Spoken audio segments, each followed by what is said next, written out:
তোমরা সবাই কেমন আছো? আশা করছি ভালো আছো। আমিও খুব ভালো আছি। Welcome to Bengali blogger Sonali. Welcome একটা নতুন ভিডিও নিয়ে। আর এত গরম করছে, গরমে রান্নাঘরে টিকতে পারছি না, এত গরম। যেহেতু জানলা দিয়ে রান্না করতে হয়, জানলা তো খোলাই যাচ্ছে না, দরজা জানলা গরমের চোটে খোলাই যাচ্ছে না, এত গরম। এই চান করে আসছি, এই ভিজে যাচ্ছি, এত গরম লাগছে। কি করব, রোদের এত কালকে রোদের মধ্যে বেরিয়েছিলাম, এত কষ্ট হচ্ছে। ছেলের ভর্তির জন্য রেজাল্ট পাওয়ার পর তো ভর্তি করতে হবে কলেজে, আর কলেজে ভর্তির জন্য এদিক ওদিক ফর্ম তুলতে যাচ্ছি, খোলেনি এখনো ওয়েবসাইট। সেই না এত গরম লাগছে, গরমে মানে শান্তিতে থাকতেও পারছি না। আর বাইরে তো বেশি লু ছুটছে। এই গরমে তোমরাও বাইরে খুব একটা বেরিও না, কাজ না থাকলে, আর তাহলে আমার মতো অবস্থা হবে। দেখো ঘেমে যাচ্ছি কিরকম, এত গরম লাগছে। এই চান করছি, এই আবার চান, বারবার তো গা ধোয়াও ভালো না, চান করাও ভালো না। তাই চলো কি রান্না করছি, হালকা পাতলা এক পদ রান্না করছি, এক তরকারি ভাত হবে, কারণ আর পাচ্ছি না গরমে এই রান্নাঘরে থাকতে। তাই চলো কি রান্না করছি তোমাদের দেখাই। দেখো বন্ধুরা, এনে সবজি কেটে নিয়েছি, কচি কচি ঝিঙে পেয়েছিলাম সেদিনে বাজারে গিয়ে, দেখো ঝিঙে নিয়ে এসেছি।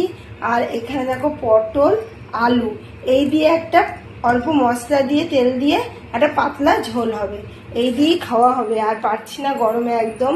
কড়াইতে দেখো তেল নিয়ে নিচ্ছি, গোটা জিরা ফোড়ন দিয়ে দিয়েছি। এবার সবজিটা আমি দিয়ে দেবো। দেখো কড়াইয়ের মধ্যে আমি সবজি দিয়ে দিয়েছি। এবার মশলাপাতি রেডি করে নেবো। একটু তো মশলা দিতে হবে, আর তরকারিটা ভালো লাগবে না।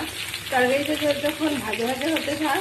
আর একটু সকালে ঢেঁড়স ভেজেছিলাম, একটু রয়েছে, গরম থেকে দেবো। আর এখানে একটু মশলা, এগুলো নিয়ে নেবো। তারপরে এটা ভাজা ভাজা হোক, তারপরে মশলা দেবো। আর গরমে ইচ্ছে করছে, তখন একটু হাওয়া খেয়ে আসি। আর রান্নাঘরে একদমই টিকতে পারছি না, এত গরম।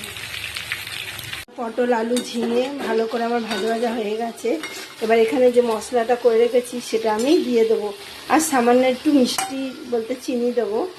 আর বাটির মধ্যে একটু জল নিয়ে আসবো।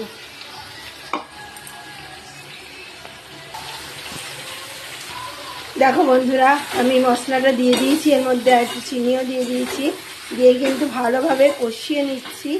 আর এই যে জল আছে, আর এই তরকারি, একটু আচার আর উচ্ছলে সিদ্ধ, এই দিয়েই খাওয়া হয়ে যাবে দুপুরে। একবারে দুবেলা তরকারি করে রাখছি। গরমে কিচ্ছুই খেতে ভালো লাগবে না, ভিজা ভাত হলে ওটাই অমৃত লাগবে। তাই একটু পাতলা ঝোল তরকারিটা করছি।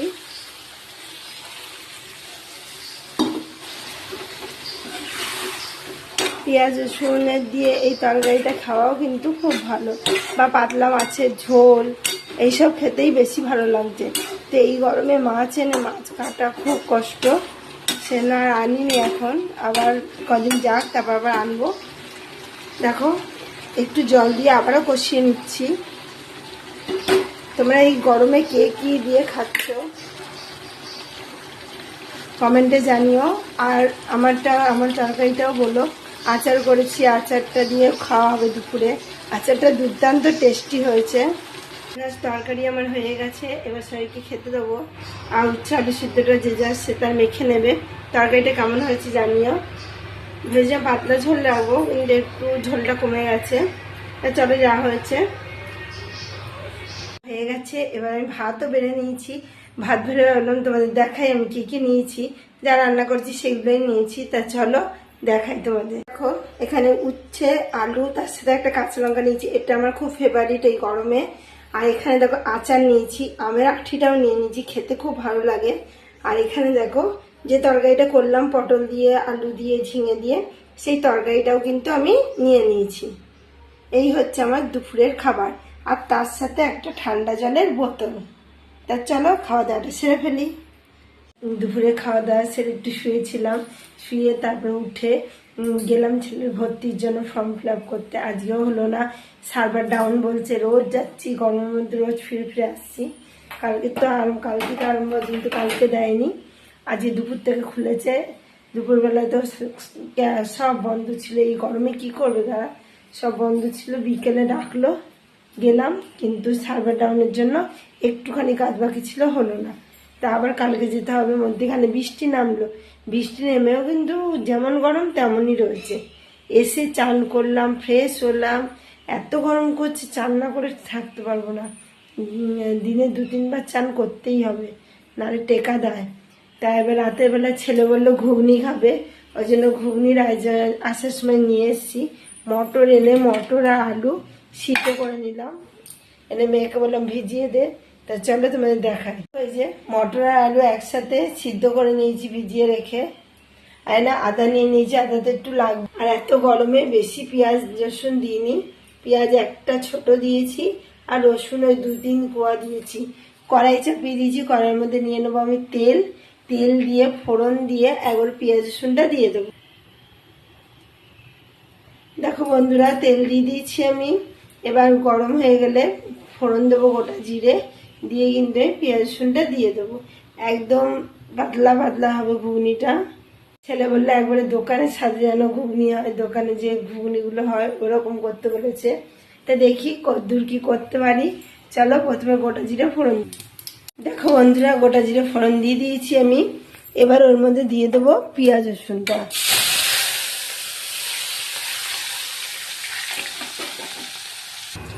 দেখো বন্ধুরা পেঁয়াজ রসুনটা আমি ভালো করে ভেজে নিচ্ছি, খুব বেশি ভাজবো না আর খুব কমও ভাজবো না। আর এখানে দেখো মশলাও নিয়ে নিয়েছি, জিরে গুঁড়ো, ধনে গুঁড়ো, লঙ্কার গুঁড়ো, নুন, হলুদ সব নিয়েছি, শুধু আদাটা নিতে বাকি আছে। পেঁয়াজটা অল্প করেই ভাজলাম, এবার মশলাটা দিয়ে দিয়েছি। মশলা যখন কষানো হয়ে আসবে তখন কিন্তু আমি ঘুগনি যে বানাবো সেই মটর আর আলুটা দেবো। তো চলো বাড়িতে একটু জল নিয়ে আসি। দেখো বন্ধুরা মশলা প্রায় কষানো হয়ে এসছে। আমি যে মটর আর আলু সিদ্ধ করে রেখেছিলাম সেটা আমি ঢেলে দিলাম। এবার মেন কষানোর পালা, কিন্তু ভালো করে নেড়ে চেড়ে কষিয়ে নেবো। একদম দোকানের স্বাদের ঘুগনির মতো করছি।